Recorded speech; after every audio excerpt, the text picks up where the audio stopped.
하나님께서 우리에게 주시는 말씀은 에베소서 5장 15절에서 20절까지 말씀입니다. 15절에서 20절까지 말씀입니다. 에베소서 5장 15절에서 20절까지입니다. 제가 봉독해 드리도록 하겠습니다. 그런즉 너희가 어떻게 행할지를 자세히 주의하여 지혜 없는 자같이 하지 말고 오직 지혜 있는 자같이 하여 세월을 아끼라. 때가 악하니라. 그러므로 어리석은 자가 되지 말고 오직 주의 뜻이 무엇인가 이해하라. 술 취하지 말라. 이는 방탕한 것이니 오직 성령으로 충만함을 받으라. 시와 찬송과 신령한 노래들로 서로 화답하며 너희의 마음으로 주께 노래하며 찬송하며 범사에 우리 주 예수 그리스도의 이름으로 항상 아버지 하나님께 감사하며 그리스도를 경외함으로 피차 복종하라. 아멘. 우리 오늘 15절에서 20절까지 있는 문단 중에 15절, 16절 계속 이어서 설교해 나가도록 하겠습니다. 우리가 이 15절에서 20절까지에 있는 말씀의 주제는 무엇이었죠? 지혜를 얘기하고 있고, 근데 여기서는 지혜를 앞에 있는 문단과 연관해서 얘기하고 있다고 그랬어요. 그래서 앞에서의 문단의 주제가 뭐였죠? 그래서 이걸 놓치면 뒤에서 무슨 얘기하는지를 이해하지 못하게 되는 거예요. 그래서 앞에서 무슨 얘기를 했냐면 그게 핵심이었죠. 세상에 그러한 악한 일들에 너희가 참여하지 말고 도리어 어떻게 하라? 책망하라. 근데 이 책망하라는 것을 결국 죄를 깨닫게 해서 예수 믿고 구원받게 하라. 이게 소명에 관련된 말씀이라고 말씀을 드렸어요. 그래서 이 소명을 이루는 것을 얘기를 하면서 이제 관점을 어디로 돌린 거예요? 거기서는 불신 자연인들의 어둠을 얘기했지만, 그래서 너희들이 그렇게 해야 돼 했지만 그 소명을 이루는 거는 빛이 하니까 우리 안에 빛이 비추어야 될 거 아니에요? 그러니까는 항상 소명은 결국은 누구를 관리하는 일로 돌아옵니까? 우리 자신인 거예요. 성도님들 그리고 교회. 그래서 이제 이 다시 관심을 어디로 돌리고 있냐면 믿는 자들에게 돌리고 있다. 그래서 뭐라고 얘기했죠? 그런즉 너희가 어떻게 행할지를 주의하여 지혜 없는 자같이 하지 말고 오직 지혜 있는 자같이 하여. 그러니까 결국 지혜를 얘기했는데 그 지혜는 뭐죠? 내용을 좀 구체적으로 얘기하면 어떻게 행할지를이에요. 그래서 우리가 이것이 그냥 사는 거잖아요. 이게. 그죠? 우리가 숨쉬고 산다는 것 자체가 뭐를 의미하죠?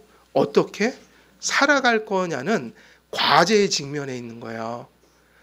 그래서 이 얘기가, 이 신앙적인 얘기가 어떻게 적용돼야 되냐면 이렇게 적용돼야 돼요.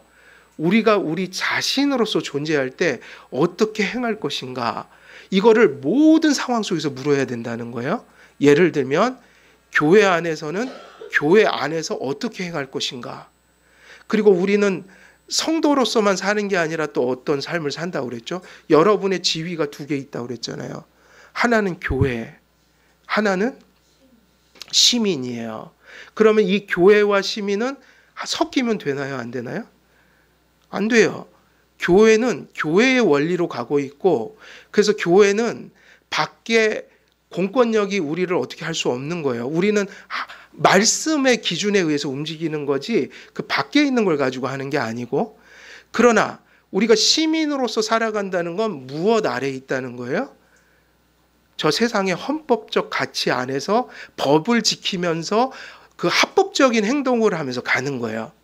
그래서 여러분들이 어떻게 행하여야 할지라는 것은 세상에 나가선 이런 부분이 있어요. 믿는 자나 안 믿는 자나 보편 타당한 것을 같이 준수해 가는 거. 그걸 우리는 보통 커먼 센스라고 해요. 그건 상식으로 판단하고 살아야 돼요. 그리고 학교에서 교육을 잘 받으셔야 됩니다. 우리가 공부할 때 제대로 공부 안 하면 큰일 나요. 왜냐하면 공부는 대학 가기 위해서 하는 게 아니라 시민이 되기 위해서 공부하는 거예요.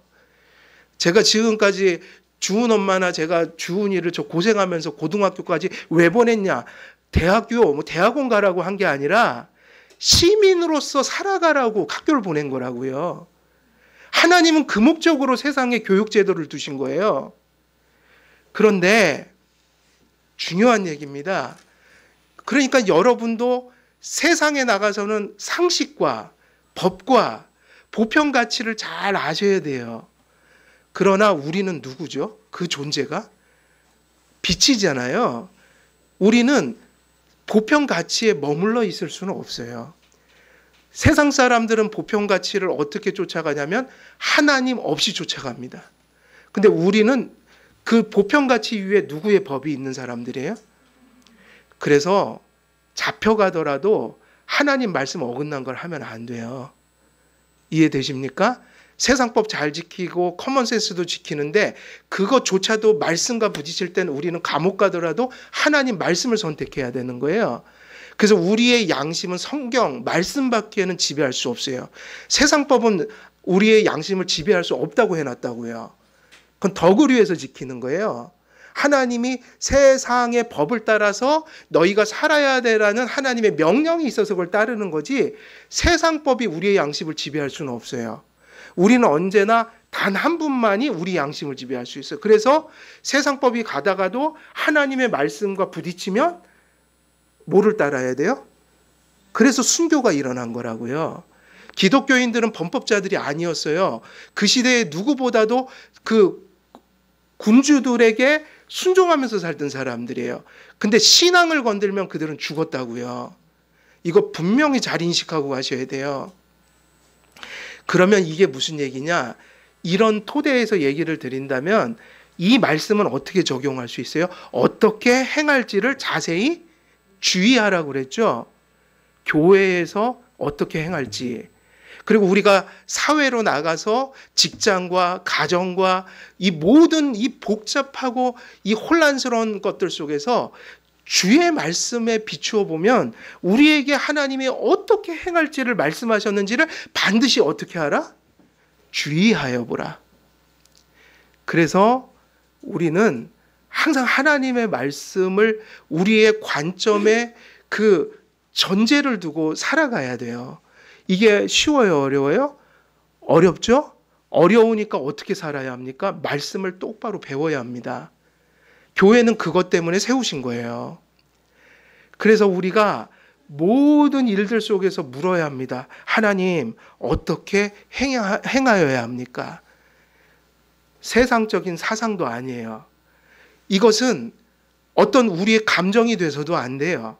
항상 우리의 궁극적인 판단의 근거는 우리의 교리에 쓰여져 있는 것처럼 우리의 구원과 구원받은 자의 모든 삶의 영역 속에서의 판단의 중거점이 뭐라는 거예요? 하나님의 말씀. 그리고 우리의 헌법의 1조에 뭐라고 쓰여 있냐면 성도의 양심은 하나님의 말씀밖에는 그것을 주관할 다른 것이 없다. 헌법을 그렇게 시작한다고요. 우리 헌법을. 우리 이 장로교 헌법이요. 그래서 여러분 하나님 말씀을 배우고 믿고 우리가 살아가면서 그 말씀을 따라서 살아가는 일들을 함부로 여겨서는 안 돼요. 그건 되게 중요한 말씀이에요. 그래서 우리는 다 우리의 소견대로 살고 싶은 마음이 충만하지만 우리의 모든 삶의 영역의 주권자는 사실은 누굽니까? 사실은 민주주의 이전에 우리는 하나님이라고 얘기해야 되고 그 하나님 안에서 하나님의 말씀이 이 국가의 시민으로서 살아가는 데 있어서 적어도 성도들은 어떤 일을 어떻게 행하여야 될지의 기준이 돼야 된다. 이게 기독교인이라는 거예요. 그래서 여러분 시민적 가치를 잘 살피고 하나님의 말씀을 잘 살피면서 여러분 이럴 때 우리가 함부로 이렇게 우리가 행동하는 것이 아니라 하나님 앞에서 어떻게 행하여야 할지를 항상 그래서 저는 이렇게 말씀드리고 싶어요. 첫째는 하나님의 말씀, 두 번째는 커먼센스예요. 상식이 무너진 곳에는 아무것도 있을 수가 없어요. 기독교는 상식을 넘어서 있지만 상식을 부정하지 않아요. 그리고 질서를 소중히 여기십시오. 교회나 사회나 항상 그 합법적인 질서를 누가 세웠다고 생각하고 가셔야 돼요? 하나님이에요. 이것이 없이는 교회도 사회도 존속할 수가 없어요. 이거는 누구 얘기냐면 칼빈의 책을 제가 확인하고 다시 말씀드리는 거예요. 칼빈이 말하기를 세상을 모두가 교회나 저 국가나 사람이 다스리지만 사람들은 법 아래에 있다고 그랬어요. 하나님이 법 아래서 사람들의 봉사를 통해 국가를 다스리게 했고 교회를 다스리게 했다. 교회와 국가의 어떤 통치도 헌법적 가치와 하나님 말씀의 가치에 벗어난 것은 합법적일 수가 없어요. 그래서 교회는 말씀과 신앙 고백과 질서를 따라 목양해야 되고 저 국가는 뭐를 따라 살아야 돼요? 그게 통치자든 백성들이든 헌법적 가치를 가지고 살아야 되는 거예요. 이거를 칼빈이 뭐라고 그랬냐면 법 아래에 두 통치를 두었다. 칼의 통치와 무슨 통치요? 교회의 통치. 그래서 그런즉 너희가 어떻게 행할지를 어떻게 하라? 자세히 주의하라. 여기서부터 시작해야 돼요. 우리가 이거를 주의하고 살았는가? 그렇지 않다면 회개해야 되는 거예요. 우리 의식 속에 날마다 그게 있어야 돼요. 사소한 것이든 중대한 것이든 그게 교회 일이든 밖의 일이든 하나님의 말씀이 우리에게 어떻게 행할지를 말씀하셨을까? 이것이 우리가 항상 무언가를 선택하고 결정하는 뭐가 돼야 돼요? 결정의 중거점, 기준점, 이것이 되어야 한다. 절대로 우리가 우리 소견이나 감정 따라 사사로운 사견을 따라 살아갈 때 그것을 소위 말하면 교회나 사회나 뭐가 되냐면 일종의 사사기적 공동체가 되는 거예요. 교회도 하나님 말씀과 질서를 떠나면 사사기적 교회가 되고 저 세상이 보편 가치를 내던지고 어떤 기준과 법과 질서를 내던지잖아요. 그러면 저 사회가 어떤 사회가 된다고요? 사사기적 공동체. 제가 이 말씀을 우리가 주의 깊게 봐야 된다는 거예요. 그러면 어떻게 행할지를 자세히 주의하는 걸 뭐라고 부를까요? 이런 의식이 발동하는 거. 그냥 본성에 따라 본능에 따라 소견에 따라 이익을 따라 움직이는 게 아니라 하나님이 주신 말씀의 양심을 따라 움직여야 되잖아요. 이런 사고를 하고 가는 거. 물론 넘어질 수도 있다. 우리 완전하지 않으니까. 가끔은 두려워서 피할 때도 있고 움츠릴 때도 있다. 하지만 항상 우리 마음속엔 그런 행동을 했을 때 회개하는 마음이 일어나요. 적어도 거듭난 자들은. 그러면 이런 의식이 교회든 사회든 가정이든 어떠한 사소한 것이든 대단한 것이든 그런 삶 속에서 이런 의식을 가지고 사는 것을 하나님은 뭐라고 부르는 거예요? 그걸 가리켜. 지혜가 있다고 하는 겁니다. 이것이 없는 걸 뭐라고 하냐면 우매하다고 해요. 미련하다고 해요. 그래서 이것을 잃었을 때 공동체에 엄청난 환란이 와요. 이것이 중요한 거예요. 그래서 우리가 지난 시간에 전했던 것을 이어가면 성도가 믿음으로 빛을 비춘다면 세상은 반응하게 됩니다. 우리가 만일 이러한 빛이 되어서 하나님의 말씀을 가지고 저 세상 속에 무엇이 어둠이고 무엇이 빛인지를 그것을 저 사람들에게 인식시킬 수 있다면, 전할 수 있다면 세상은 어떻게 한다고요? 반응하게 된다는 거예요. 그래서 교회가 가장 무능해질 때 세상에 나타나는 현상은 기독교에 대한 무관심이에요. 무관심. 그러면 반응은 뭐가 나타나야지 정상일까요? 만일 우리가 제대로 살고 있다면 여러분들이 불신자만 모인 곳에 지금 기독교인으로 딱 있어요. 그러면 주변에 내가 기독교인인 이상, 그죠? 그걸 부정할 수는 없잖아요. 기독교인이잖아요. 그러면 적어도 내가 회사 생활하면서 가정에 안 믿는 사람들이 있다면 가정에서 아니면 우리 성도님들 같으면 이웃들에게 반응이 일어나야 된다. 적어도 소명을 그 안에서 빛을 비춘다면 두 가지 반응은 일어나야 된다는 거예요. 뭐일까요? 둘 중에 하나인데 여러분이 혐오를 받든지 복음 때문에 아니면 야 기독교인들 신뢰할 만하다. 나도 저 사람처럼 살았으면 좋겠다. 근데 이게요, 이 두 가지에 의해서 결정되는 거예요. 하나님의 복음이 성령님의 은혜로 그들에게 긍정적으로 역사하면 복음을 전했기 때문에 그것을 수용하는 반응들이 일어나요. 그런데 모두에게 은혜가 임하지는 않잖아요. 그러면 은혜를 받지 못한 사람들은 어떻게 반응하는 게 당연한 거예요? 여러분, 복음을 듣고 성령님이 역사 안 하는데, 야, 복음 참 좋다. 복음이 참 좋네. 이렇게 하면 그거는 모순적인 얘기, 그럴 수 없어요. 복음은 혐오를 일으키든지 수용이 되든지 둘 중에 하나예요. 그래서 초대교회 때 기독교인들은 실제로는 그렇게 하지 않았는데 사회를 혼란시키는 자들로 매도당했어요. 이유가 뭐냐? 이유가 없어요. 복음은 받아들이든지 혐오를 하든지 되게 돼 있어요. 여러분들이 기독교인들이 있음에도 불구하고 있으나 없으나 사람들이 아무런 관심을 갖지 않을 정도의 그런 분위기가 흘러간다면 그게 왜 있을 수가 없냐면요. 세상에 어둠이 있어요, 없어요?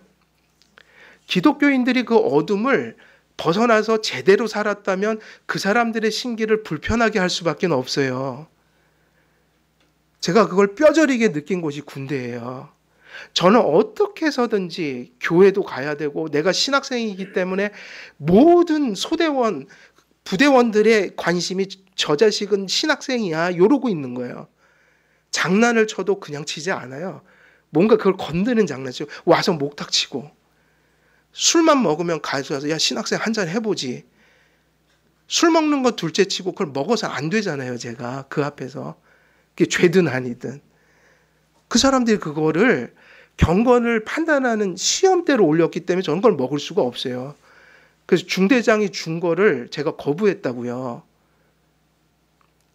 그런데 살아보니까 이렇게 되더라고요. 어떻게든지 내가 조금이라도 기독교인으로 내 입지를 지키려면 저놈들보다 열심히 나가서 작업하고 훈련 뛰면 더 열심히 뛰고 그리고 웬만한 건 다 패스. 웬만한 거 억울한 거 있어도 나 얘기 안 하겠다. 웬만한 건 다 지나가자. 신앙만 안 거들면. 그래갖고 무진장 열심히 했어요. 무진장. 근데 그렇게 한다고 수용이 되는 것 같아요? 그러지 않아요. 예, 핍박할 사람은 핍박하더라고요. 아무리 노력해도 그건 피할 수가 없어요. 근데 기독교인들이 절대로 세상 사람들을 아무리 사랑해도 그 사람이 살아가는 기준이 그 사람들을 불쾌하게 만들어요. 그래서 원래는 기독교인들이 어떤 사회 공동체에 들어가는 건 일부에게는 너무나도 저런 사람들이 우리와 함께해서 정말 우리는 참 좋다. 이런 사람들이 있으면서 어떤 사람들은 정말 저 사람들은 불편해. 이 얘기가 같이 나오게 돼 있다고요. 근데 오늘날 기독교인들은 세상 사람들이 정말 편안해할 수 있는 사람들이 돼버렸어요. 그게 왜 그러냐면 사실은 그 안에서 모두가 복음을 표명하지 않기 때문에요. 제가 복음을 표명하지 않는다는 건 예수 믿으세요 이 얘기 하라는 게 아니에요. 그거 말 안 해도 됩니다. 전략적으로 안 하는 게 좋을 수도 있어요. 그런데 그냥 살아가는 거 보면 아, 저 사람 교회 다니지? 저렇게 사네? 그래서 저 사람들 속에 뭐가 자꾸 일어나야 돼요. 그건 뭐냐? 사는 것까지 우리가 감출 수는 없잖아요. 그렇지 않아요? 그건 노출되게 돼 있는 거예요. 그래서 성도가 믿음으로 빛을 비춘다면 세상은 뭐 하게 돼 있다? 반응하게 돼 있습니다. 그래서 그걸 감사해야 돼요. 우리 말을 수용해주는 이 놀라운 복음을 받아들이는 일들도 있고 근데 때로는 그거를 막 배척한다. 아, 성령이 역사하고 있구나. 지금 저들 속에 말씀이 들려지고 있구나. 들리니까 지금 혐오라도 하는구나. 이게 정상이야? 이렇게 생각하는 게 맞아요. 근데 그거를 무례하고 또 잘못된 방식으로 전하지 말라는 거예요. 지하철에서 왜 무례하게 복음 전하는 사람들 있죠? 그렇게 하지 말라. 예수님 이름 직접 언급하지 않아도 돼요. 저 사람들이 내가 기독교인인 것만 알아도 돼요. 그리고 그것을 말로 전하지 말고 처음에는 삶으로 전해야 돼요. 무언의 삶. 나는 이런 기준으로 살거든. 너희들은 보편 가치 안에서 모든 걸 하지만 나는 하나님의 가치 안에 있기 때문에 그렇게 모든 것을 막 하지는 않아. 요 정도는 보여줘야 되는데 세상 사람들에게 비친 오늘날 그리스도인들은 무엇이든지 할 수 있는 사람들이 된 거예요. 사실은. 그리고 세상 사람들의 머릿속에 아니 그것도 아니야. 기독교인들은 더해 이 얘기하는 거예요. 더해. 우리는 도덕성이라도 발휘하는데 저들은 도덕적 선조차도 없어. 저 그런 거 많이 봤어요. 많이 봤다고요. 이거 이러면 안 돼요. 복음은 세상 사람들로 인해서 반응이 일어나게 해야 돼요. 그럼 다시 한번 정리합니다. 어떻게 세상으로 하여금 반응을 일으킬 수 있을까요? 그러면 막 예수 소리 지르고 다니라는 얘기예요? 그건 아니에요. 어떻게만 하시면 된다고요? 말 한마디 안 해도 그냥 기독교인으로서 양심을 지키고 그냥 그 공동체에서 사세요. 그러면 그들이 봅니다. 느낍니다. 그럼 그게 뭐이죠? 기독교의 그게 삶의 기준이구나. 이래갖고 받아들이든 존경하든 배척하든 혐오하든 이럴 거예요. 빛을 감지한 세상 사람들은 그 빛을 수용하든지 미워하든지 둘 중에 하나의 반응을 보이게 됩니다. 그래서 예수님께서도 제자들을 보내면서 그 얘기를 하셨어요. 너희들이 복음을 전하면 저들이 들을 것이다. 그것도 얘기했지만 또 무슨 말씀도 하셨어요? 복음을 저들이 나를 미워하기 때문에 누구도 미워할 것이다. 나의 말씀을 미워할 것이다 이거예요. 그래서 너희를 미워할 것이다. 제자들을. 이거는 이미 주님이 정해놓으신 길이에요. 그래서 둘 중에 하나의 반응을 보이게 됩니다. 신자들은 마치 관중으로 둘러싸인 극장의 무대 위에 세워져 관중들의 눈길을 받는 것처럼 살아가게 됩니다. 그래서 수없이 많은 반응을 사람들의 시선을 받고 살아가요. 판단을. 시선이 뭐냐면 판단. 언제나 불신 자연인들은 그리스도의 빛을 통해 회심을 하게 되든지, 이게 중요합니다. 불신 자연인들이 회개하는 길은 기독교인들이 책망하는 길밖에 없다. 그런데 회심을 하든지, 근데 회심을 안 하면 어떻게 된다는 거죠? 박해를 받거나 혐오를 받게 된다. 이것은 우리가 복음을 전할 때 관중들이 이렇게, 제가 예를 들면 회중들이 이렇게 있잖아요. 세상의 불신자들이 관중이라 이거예요. 근데 그 관중들은 반으로 나뉘어진다 이거예요. 기독교인은 그 기쁨으로 살면서 이 반응을 이겨낼 수밖에 없는 거예요. 그게 소명의 길인 거예요.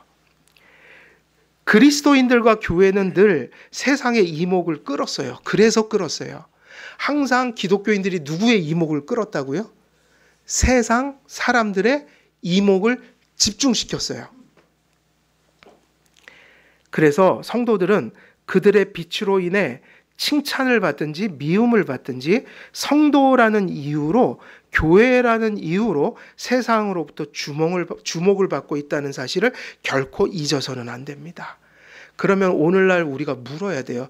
지금 교회가 사회적인 것에 간접적으로 관여하든 직접적으로 관여하든 정말 성경적인 모습으로 세상 속에 교회나 하나님의 이름을 앞세우고 어떤 것들을 할 때 똑바로 해왔는지를 좀 돌아봐야 돼요. 그래서 제가 항상 그거 강조하는 거예요. 뛰쳐나가는 게 능사가 아니다. 저는 어쩌면 시민으로서 뛰쳐나가는 건 그거는 자유인데, 교회는 뛰쳐나갈 때가 아니라 재교육을 해야 돼요. 교회 자체가 뭐가 뭔지를 분간하지 못하고 있어요, 지금. 무슨 얘기냐? 하나님 말씀을 배워야 해요. 뛰쳐나가는 게 능사가 아니라 왜 어떻게 나가야 되는지를 정립하고 있어야 된다. 근데 교회 수준은 지금 그런 단계가 아니에요. 교회와 성도들이 예배하고 살아가는 무대를 향해 온 세상의 시선이 집중되어 있다는 사실을 기억해야 돼요. 항상 교회가 세상의 이목을 끌고 있기 때문에 교회는 언제나, 성도들은 언제나 시민으로서 사회에서 살아갈 때도 마찬가지인데 언제나 어떤 관중들의 복음을 전하는 무대 속의 관중들의 그들이 무엇을 집중하고 있다는 거예요? 우리들에게 시선을 집중시키고 있다. 그래서 그러나 교회와 성도들이 더욱 그래야 할 이유는 교회와 성도들이 예배하고 생활하는 무대를 하나님과 천사들이 목도하고 있다는 사실도 기억해야 한다. 그래서 뭐 이런 얘기까지 하는 거예요. 오스기니스는 그런 얘기를 했으니까요.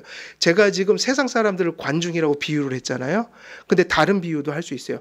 어찌 보면 우리의 의식 속에는 우리가 뛰어가는 경주의 무대에는 다른 관중들을 의식하지 말고 우리들을 응원하는 관중은 누구만 있으면 돼요?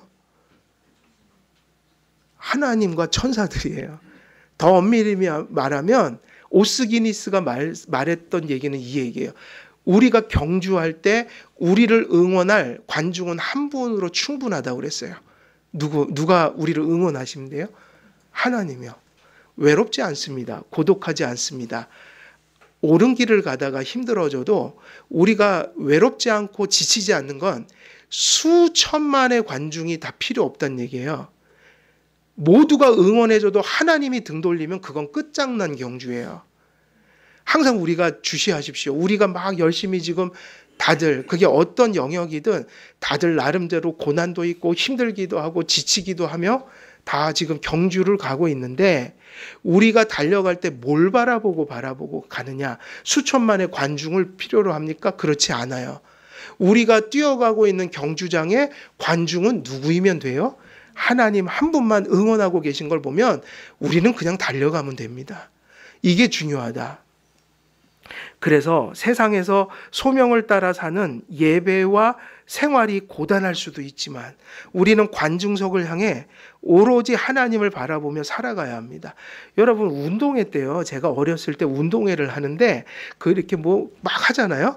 그러면 관중들이 그때 요즘 운동회는 그렇게 안 하더라고요. 옛날 운동회는 어떻게 했어요? 집에서 엄마, 아버지, 할아버지, 뭐 이웃들까지 다 와서 운동장 저 가장자리를 삥 둘러 있어. 그러면요, 뭐 예를 들면 달리기를 한다. 저는 몇 등 했을 것 같아요? 당연히 꼴등하죠. 뚱뚱해갖고 헉헉거리고 뛰지도 못해요. 근데 뛰면서도 누구만 보는지 아세요? 엄마 왔나? 아빠 왔나? 그리고 뛰는 거예요. 그리고 그 많은 사람 중에 아무도 안 보여요. 누구만 보여요? 엄마, 아빠만 보여요. 그러면 딱 와 있으면 언제 왔는지 거기 앉아 있으면 오셨네 그러고 막 그냥 또 사랑하는 애인 생겨봐요. 또 뭐 하면 탁 앉아 있으면 아무도 안 보여요. 한 사람만 보여요. 여러분 그게 인간 심리잖아요. 근데 그런 존재가 누구여야 해요? 하나님이요. 막 절망스럽고 억울하고 힘들고 막 이래도 우리가 컥컥거리고 기어가고 있는데 관중 속에서 하나님이 야 잘한다 이래 주잖아요. 그러면 가다가 벌떡 일어나서 그냥 툴툴 털고 막 달려가는 거예요. 이게 뭐죠? 신앙이에요. 우리는 무엇 때문에 살아가는 자들이 아니에요. 하나님 때문에 살아가는 자들이에요. 비록 관중석에 앉은 관객들이 모두 야유를 보내고 조롱한다 해도 오직 한 분 하나님께서 우리를 격려하시면 교회와 성도에게 많은 관중은 필요치 않아요. 그래서 여러분들이 힘들고 어려운 결단을 하고 인내를 해야 될 때 너무 사람의 위로를 구하지 마세요. 누구의 위로가 확신되면 일어나는 거예요? 하나님이요. 그래서 하나님께 인정받는 게 너무 중요해요. 하나님께서 우리를 격려하신다면 하나님 한 분만으로 충분합니다. 그래서 우리의 활기찬 삶은요, 이 말씀이 전제되어야 돼요. 그게 뭐냐면 너희가 무엇을 행할지 주 앞에서 어떻게 하라? 매우 조심하라. 그러니까 이게 우리의 활력인데 내가 지금 하려고 하는 게 희생도 따르고 어려움도 따르고 환난도 따르는데 야 이게 주님께서 원하시는 길이네? 확신이 들잖아요. 그 확신에 이른 사람은 죽어도 갑니다. 무서워집니다. 근데 우리의 양심 속에 아무리 잘 될 것 같고 많은 것이 이루어질 것 같아도 그게 하나님의 왠지 양심 속에 그건 아닌데 그러면서도 뭔가 현실 때문에 끌려가잖아요. 그 삶의 활력이 있을까요? 없을까요? 없습니다. 죄송하지만 그 삶은 무너진 삶이에요. 왜냐하면 양심이 지금 얘기하고 있는 거예요. 많은 사람들이 박수 쳐주지만 얘야 그거 하나님이 인정 안 해. 이게 자기 양심을 때리고 있으니 그 무슨 일이 되겠냔 말이에요. 이해되십니까? 하나님과 우리의 마음이 합쳐질 때 사람은 무서워져요. 그 사람 못 말려요. 누구와 누구의 마음이 합쳐지면요. 하나님의 마음이. 우리가 신앙적 확신에 이르지 않고는 활기찬 삶을 살 수가 없어요. 그래서 그 말씀이 중요한 거예요. 그래서 그러므로 열매 없는 어둠의 일에 참여하지 말고 도리어 그것을 책망하라고 교훈한 바울은 이제 이 소명을 성취하기 위하여 성도들 자신이 어떻게 빛된 삶을 영위해 가야 할지 교훈합니다. 세상의 죄를 드러내는 소명을 감당하기 위해서 교회와 성도들은 자신을 먼저 돌아보고 영적으로 자신을 관리해야 합니다. 내 안에 빛이 있어야 세상의 빛을 비출 수 있기 때문인 것이죠. 그러므로 타인의 죄를 드러내고 구원하시는 그리스도께서 인도하는 사람은 반드시 이게 중요한 것 같아요. 이게 목사들이 가장 힘든 부분이에요. 가르치기 전에 뭐 하는 사람이 돼야 될까요? 배우는 사람이 돼요. 목사가 제일 힘든 건요. 끊임없이 그러니까는 졸업은 없어요. 졸업이 없어요. 여러분 목사에게 졸업이 있을까요? 신학교 졸업장은 있거든요. 저는 졸업장을 딸 때 그 얘기를 생각했어요. 그 실제 제가 정직하게 얘기하는 거예요. 신학생에게 졸업장은 없어요. 그 제일 교만한 게 누군지 아세요? 신학교 4학년을 졸업한 자들이에요. 무서워요. 막 성도님들이 주의 종이라고 그러죠. 다들 막 전도사님, 뭐 무슨님 이러니까 막 저기 졸업장 받으면 진짜 졸업한 줄 알아요. 제가 왜 가방 메고 20년을 학교를 다녔냐면요. 졸업을 못했다는 확신이 있었기 때문이에요. 너무 힘들었어요. 제일 힘든 건 경제적인 힘듦이에요. 아니 신학교가 왜 그렇게 등록금 다 받아요. 신학생한테. 교회잖아요. 제가 신학교 갈 때 아버지가 반대했어요. 아버지도 또 가난했어요. 그래서 아버지가 저를 한 번 도와준 거 딱 한 번밖에 못했어요. 근데 저는 아버지를 이해하는 게 아버지가 도와줄 수 없는 상황이었어요. 등록금을. 야, 학교에서 그 서무과에서 뭐라 그러는지 알아요? 너 잘린다? 빨리 내라 이러는 거예요, 저한테. 그 신학교도 아니에요. 그 근데 무슨 신학교라는 얘기는 안 하는데 제 이력을 뒤지면 참고하세요. 그럼 알아요. A로 시작하는 학교인데 참 그 발을 동동 구르면서 갔더니 자른대요, 저를. 야, 있을 수 없다. 그 면에서는 카톨릭이 낫다. 거긴 적어도 신학생 책임은 지잖아요. 근데 그렇게 어렵게 졸업했지만 미안하지만 그 생각을 했어요. 집사람한테 제일 미안하지만 나는 졸업 못한다. 졸업을 못했다. 왜냐하면 주 앞에서 어떻게 행해야 할지 잘 모르겠더라고요. 너무 많은 문제가 있는데 살아가는 게 교회 안에 답이 없는 거예요. 내가 배운 거로는 답을 못 드리겠어요. 그래서 죽으라고 또 공부했어요. 이유가 뭐냐? 어떻게 살지 모르겠으니까. 목사는 뭐가 없어야 돼요? 졸업이 없어요. 목사는 계속 공부해야 돼요. 성도님들은요? 성도님들도 공부해야 합니다. 아니 목사도 그렇게 모르는데 성도님들은 더 모르겠죠.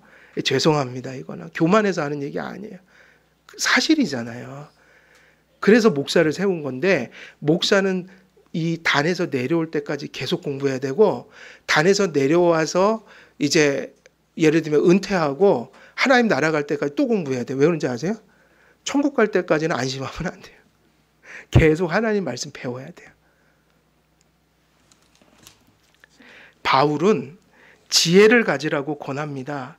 그리고 바울은 그 지혜가 무엇을 의미하는지도 알려줍니다. 타인의 죄를 깨우치기 위해서 우리는 먼저 우리가 어떻게 행하여야 할지 주의할 수 있어야 합니다. 지혜는 어떻게 행할 것을 주의할 수 있는, 그래서 이걸 뭐라고 부르냐면 신앙적 인격이요 분별력이라고 불러요.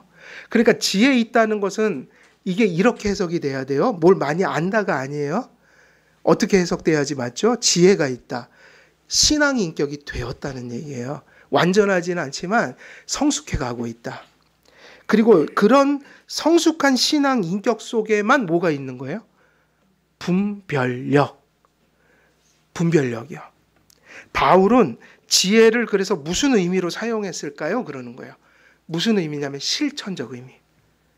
지혜는 매우 실천적이어야 돼요. 그것을 실제 삶 속에 적용할 수 없다면 그건 지혜가 아닌 거죠. 지혜는 신앙의 측면에서 보면 하나님의 계시를 성령의 조명을 통해 깨닫고 믿을 때 신앙이 된 지식이 한 인격에 미치는 실천적 영향력을 가리켜 우리가 지혜라고 한다. 그걸 신앙 인격이라고 한다.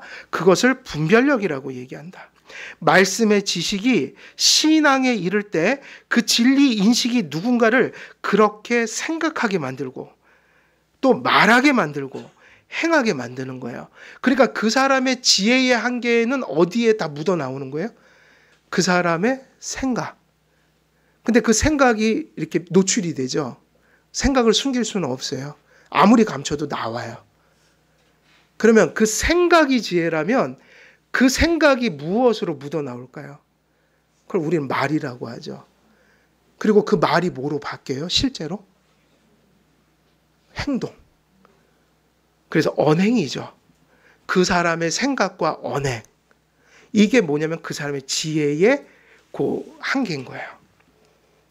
그 진리 인식이 누구를 그렇게 사고하게 만들고 말하게 만들고 행하게 만드는데, 지혜의 또 다른 의미는 우리를 창조하신 하나님께서 주신 뭐를 인식하고 사는 걸까요? 그 지혜를. 지금 우리가 말한 걸 또 더 연장하면, 더 신학적으로 얘기하면 인생의 궁극적 목적이 뭐라는 걸 알고 사는 거예요. 궁극적 목적. 자, 여기 궁극적 목적이 있습니다. 여기 수단적 목적이 있겠죠? 그리고 이 궁극적 목적보다 하위적인 목적들이 있어요. 그러니까 우리가 먹고 사는 건 잘못된 거예요? 잘못되지 않은 거예요? 전혀 잘못되지 않고 그건 하나님이 명령하신 거면서 당연한 건데, 먹고 살다가도 예를 들면 초대교회 때 그 순교 상황 같은 상황들이 왔단 말이에요. 주님의 가치와 이것이 정면 충돌을 했어요. 그러면 신앙이라는 건 뭐냐면 궁극적인 목적을 인식하고 있기 때문에 그 하위 목적들을 희생할 수 있게 되는 거예요. 멈출 수도 있게 되는 거예요. 이게 없다면 가는 거예요, 계속. 근데 어느 순간에는 이게 충돌한다. 그럼 멈출 줄 아는 거예요. 그러면 이 얘기는 죄를 짓다가도 멈추고 우리가 하나님의 어떤 그것이 정당한 것이라도 어떤 상황에선 정당하지 않은 부분들이 생길 수 있는 것이다라는 걸 생각할 때 브레이크가 걸릴 수 있느냐를 묻는 거예요. 브레이크가 걸릴 수 있느냐. 그러면 브레이크가 걸리는 건 항상 어떤 것 때문에 걸리죠? 그 사람 속에 궁극적 목적을 인식하고 있을 때. 예를 들면 봅시다. 우리가 지금 제가 설교를 하려고 여기를 차를 타고 와요. 아니 그렇게 하면 좀 헷갈리니까 더 쉽게 얘기할게요. 회사를 가요. 회사를 갑니다. 근데 가는데 중간에 전화가 왔어요. 지금 우리 사랑하는 가족 중에 누가 지금 사고를 당했다. 당신 빨리 와라. 그러면 여러분 제정신을 가진 사람은 지금 회사를 갑니까? 병원을 갑니까? 병원 가죠? 근데 그 사람의 만약에 궁극적인 가치가 가족이 아니었다면 가겠어요? 안 가겠어요? 안 가겠죠? 그래서 비상식이 나오는 거예요. 회사를 가는 건 보통 땐 정상인데 어떤 상황에서 멈춰야 될 때가 있잖아요. 그건 상식이잖아요. 근데 그 사고가 안 되는 사람이 있다고요. 안 되는 사람들이 있을 수 있어요?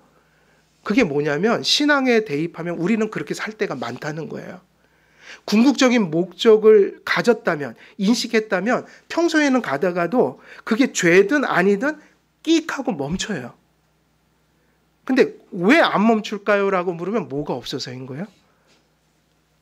아까 똑같아요. 이 상황에서는 빨리 병원 가야지라는 상식이 없었잖아요. 궁극적인 목적을 갖지 못한 사람들은 모든 삶 속에 브레이크가 없어요. 다시 말하면 우선순위가 사라져 있다는 얘기예요.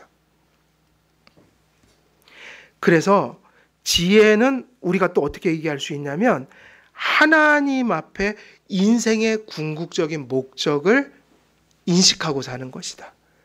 그래서 그거를 교리서에서는 웨스트민스터 소유리 문답에 뭐라고 그랬죠? 하나님을 영화롭게 하며 그를 영원히 즐거워하는 것입니다.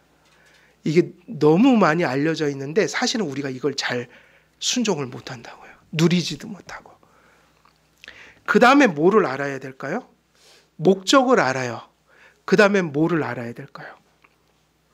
그 다음에 목적은 항상 무엇을 통해 성취해 가시죠? 하나님이?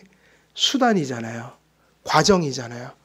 그러니까 목적이 아무리 선해도요, 하나님은 절대 선한 목적을 악한 수단으로 사용하지 않으세요.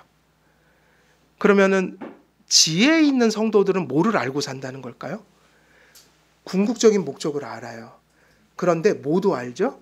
그 목적을 이루기 위한 선한 수단이 무엇인지를 분별하면서 살아요. 이도 되고 저도 되는 게 아니에요. 이것도 되고 저것도 되는 게 아니라 성도들은 어떻게 생각하냐면 이런 목적을 이룰 때 하나님은 어떤 방식으로 하라고 그랬느냐에 주목해요. 그러면 그런 분들은 뭐를 아는 거죠? 목적도 알고 하나님이 선한 목적을 이루기 위해서 주신 선한 수단이 무엇인지도 알고 사는 거니까 이런 분들에게 있어 인생의 과정은 거룩해요. 경건하단 말이에요. 목적과 수단이 깨끗하단 말이에요. 그래서 여러분 지혜에 있다는 게 뭐냐? 분별력이 있다는 게 무엇이냐? 하나님이 어떻게 행하여야 될 것을 너희들이 분별하라고 할 때 그것은 뭐냐면 세월을 아끼라 거기다 적용하면 이렇게 되는 거예요. 우리에게 주어진 숨쉬고 살아가는 그 시간 동안에 우리의 연수 동안에 그 목적을 따라가는 거예요. 그리고 그 목적을 위한 선한 수단을 사용하는 거예요. 그것을 분명히 인식하는 게 뭐다? 그게 분별력이라는 거예요. 그걸 지혜롭다고 하는 겁니다. 그래서 루이스 뻘코프는 하나님의 지혜를 그렇게 정의했다고요. 하나님이 지혜라고 말하는 이유는 이 온 우주의 궁극적인 목적을 아시며 그것을 성취하는 가장 선하고 효과적인 수단을 누가 아신다는 거예요? 하나님. 그래서 여러분들이 목적과 수단을 알려면 무엇을 연구해야 돼요? 하나님의 말씀인 거예요. 왜냐하면 그걸 하나님밖에 몰라요. 그래서 우리가 그 목적과 수단을 온전히 지혜 가운데 누리고 그것을 추구하려면 하나님의 말씀이 한 절 한 절 여기에 새겨져 가야 돼요. 그래서 지혜 있는이라는 그 말에는 특수한 기술의 사용에 익숙한 것을 의미하는 어떤 의미냐면 숙련된이라는 의미를 가지고 있어요. 그래서 이 지혜라는 말도 여러 가지 헬라어 단어가 있어요. 근데 여기서는 뭐가 사용되냐면 소포스라는 단어예요. 그래서 이 지혜는 어떤 뜻이 담겨 있냐면 숙련된 이 뜻이에요. 성도는 하나님께서 주신 목적을 나의 목적으로 삼아 그 목적을 이루는 생활로 끝나면 숙련이란 말을 쓸 수 없겠죠. 그 지혜는 한순간의 번뜩임이 아니에요. 어쩌면 이런 게 맞아요. 하나님의 말씀을 깨닫는 순간이 있죠. 그러면 그 말씀을 내게 체질화하는 과정이 있을까요? 없을까요? 수없이 회개하고 또 노력하고 돌이키고 이러면서 그 사람에게 어떤 과정 속에서 그게 습관화돼야 돼요. 그러니까 숙련된이라는 말 자체가 어떤 사람들이에요? 재능도 타고 있지만 그 사람들이 한없는 뼈를 깎는 훈련과 실무 속에서 어떤 분야의 전문가가 된 사람들을 숙련된 이렇게 얘기하죠. 이런 거 비슷한 거예요. 하나님의 목적이 무엇인지 그리고 그 목적을 이루기 위해서 선한 수단을 사용하는 것을 일상생활 속에서 끊임없이 추구해오는 성도들 속에 나타나는 숙련된 그 경건, 이걸 뭐라고 부른다? 지혜라고 부릅니다. 우리가 주일 예배를 드리고 교회에서 함께 모여 성경의 교훈과 지식들을 경건히 배우는 이유는 하나님의 목적을 우리가 찾기 위해서예요. 그 목적을 이루는 삶의 방식이 무엇인가를 찾기 위해서요.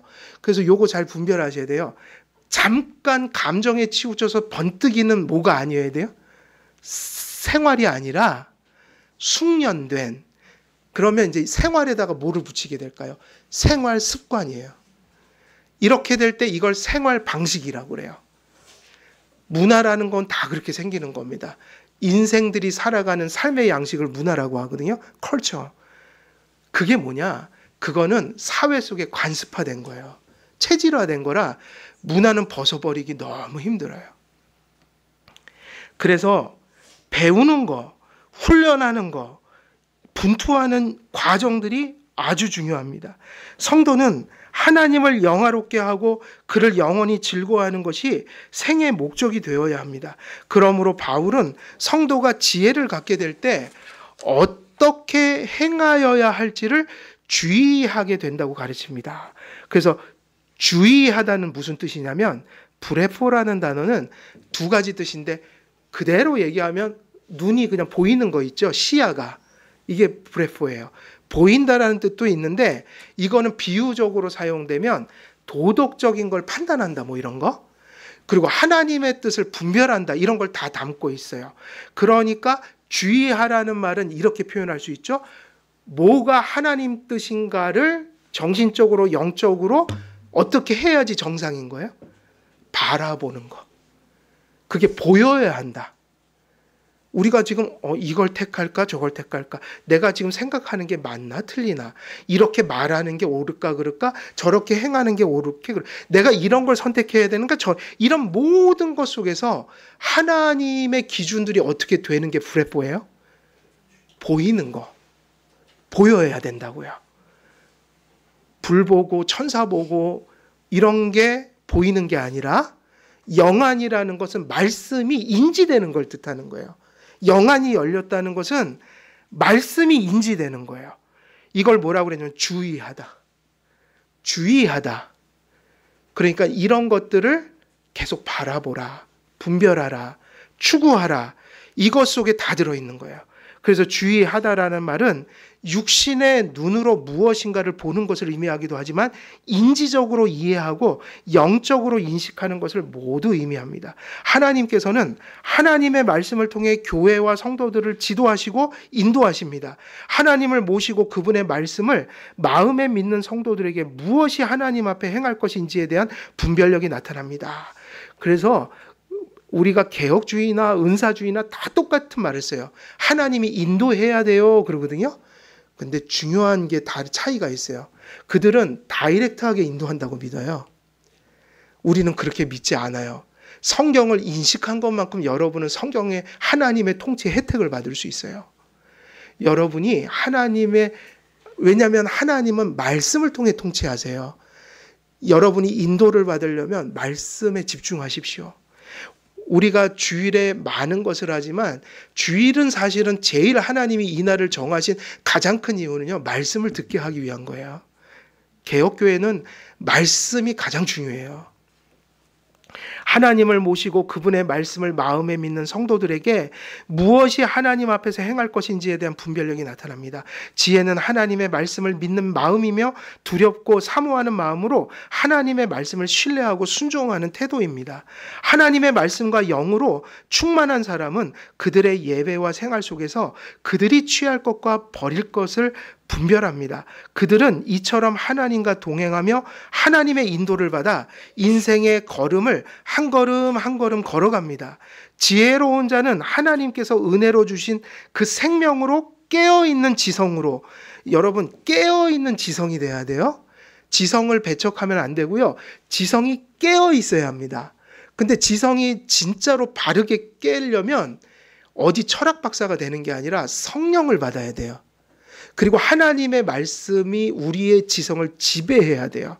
다시 말하면 신앙을 똑바로 갖지 못하면 영적인 의미에서는 지성이 열리지를 않았다고 봐야 돼요.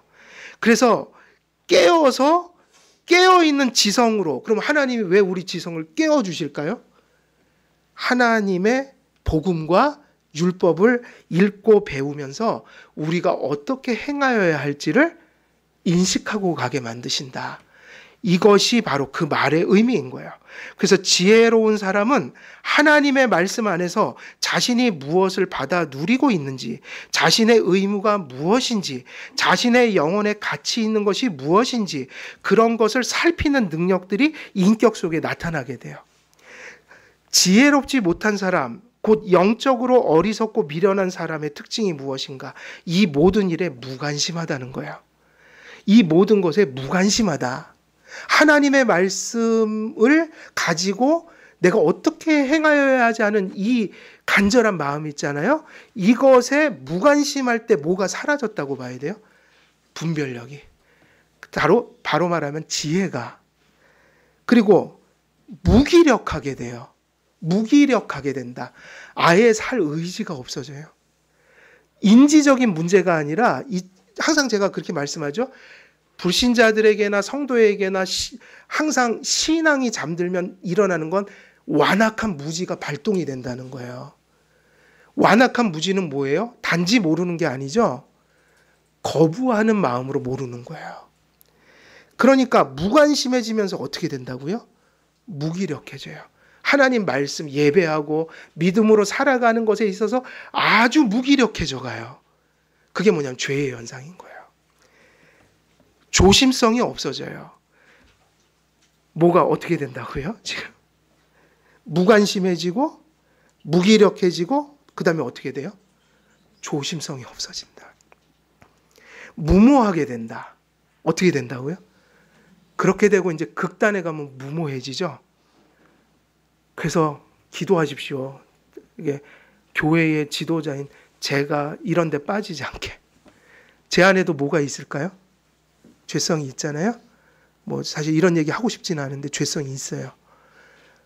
이렇게 되지 않게 해달라고 기도해 주시고, 저 세상의 위정자들도 세상적인 보편 가치에 있어서 이러한 것에 빠지지 않도록, 뭐죠?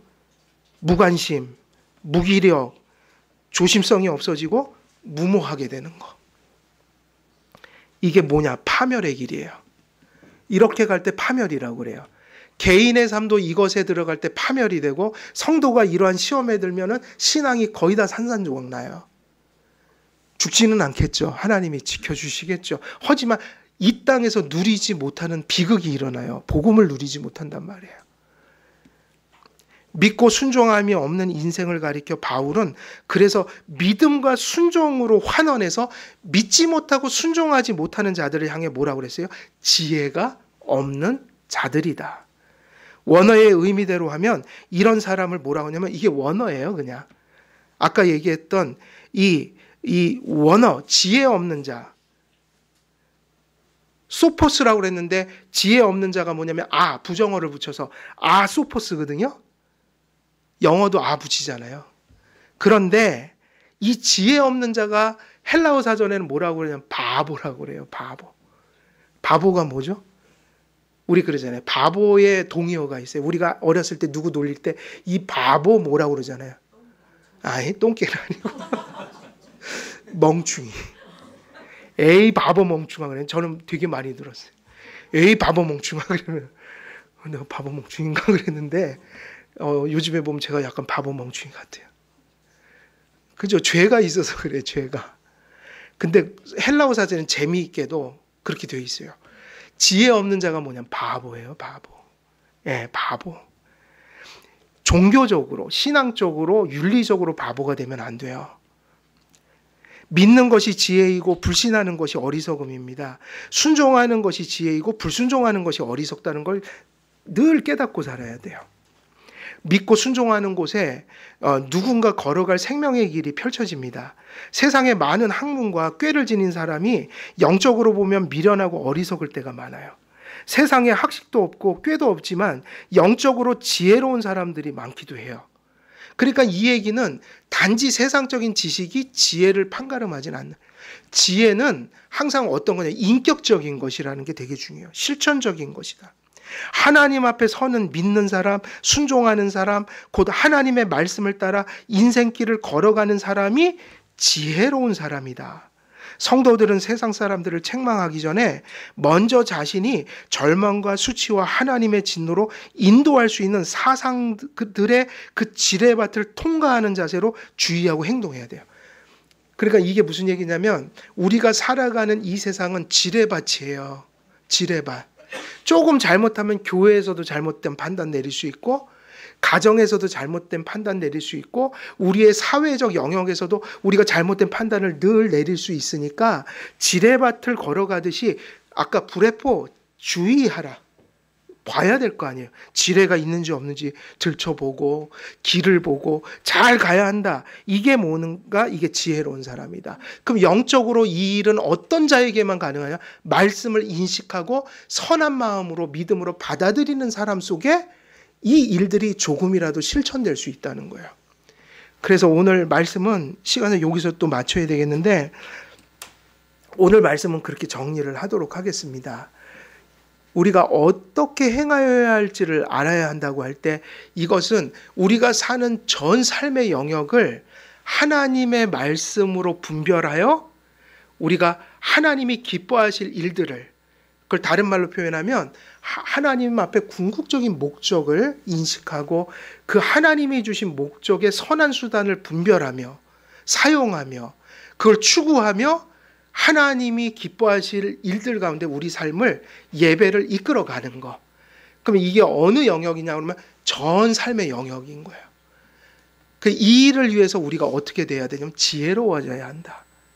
지혜로워져야 하는데 그 지혜는 이 신앙의 인격이면서 분별력이라고 했고, 근데 이것이 가능해지는 유일한 토대는 뭐밖에 없다고 그랬어요?